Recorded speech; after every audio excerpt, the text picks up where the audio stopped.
Hi வாங்கோ புதன்கிழமை happenings பார்க்கலாம். பக்கத்தில் ஒரு சின்ன பர்த்டே பார்ட்டி. நாட்டிலேருந்து வந்த சட்டையில் எல்லாமே ஒன்றுக்கு பின்னாடி ஒன்று போட்டு முடிச்சாச்சு. இனி போட சட்டை இல்லை, சட்டை தான் ஊர்லேருந்து வந்தது. தாவணி வேறொரு பஞ்சாபின்ற, ஹேண்ட்பேக் நானே தைச்சது வேறொரு சாரிக்கு. பார்ட்டிக்கு போகும் முன்னுக்கு இந்த கிஃப்ட் எல்லாம் சனோக்குட்டி ஓப்பன் பண்ணினவர்.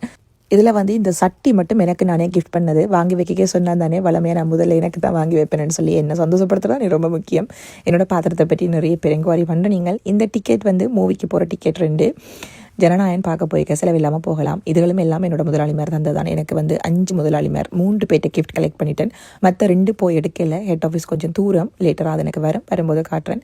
நிறைய பேர் பார்த்து ரசித்து என்கொயரி பண்ணுறேன். என்னோட பாத்திர செட் இதெல்லாம் சேர்க்கறதுக்கு ஒரு 2-3 வருஷம் இருக்கும். அதாவது ஒவ்வொரு சட்டியின் விலை €100. உடனே வாங்கிட முடியாது. அதுக்காக உழைப்பேன், காத்திருப்பேன், எப்போ ஆஃபர் போடுவான்னு பார்த்து அந்த நேரம் ஓடி போய் வாங்கி சேர்க்கிறது தான். என்னோட வீட்டில் இருக்கிற பாத்திர பண்டம், மற்ற ஆக்சசரிஸ், இந்த ஃபர்னிச்சர்ஸ் எல்லாமே சரியான குவாலிட்டியாக இருக்கும். அது நிறைய வருஷம் என்னோட சேர்ந்து உழைக்கும். அதையெல்லாம் இனாமா நான் பெற்றதில்லை. அதை வாங்குறதுக்கு நானும் உழைச்சிருப்பேன். ஸோ அதெல்லாம் வெறும் ஜட பொருட்களை நான் பார்க்கறதில்ல. என்னோட வீட்டில் இருக்கிற எல்லா திங்ஸோடையும் எனக்கு ஒரு பெரிய பாண்டிங் இருக்கும். உலகத்தில் எனக்கு ரொம்ப பிடிச்ச இடம், நான் ரொம்ப ஹாப்பியாக இருக்கிற இடம் என்னோட வீடு தான். ஹோம் ஸ்வீட் ஹோம் சொல்லுவாங்கல்ல, அந்த மாதிரி.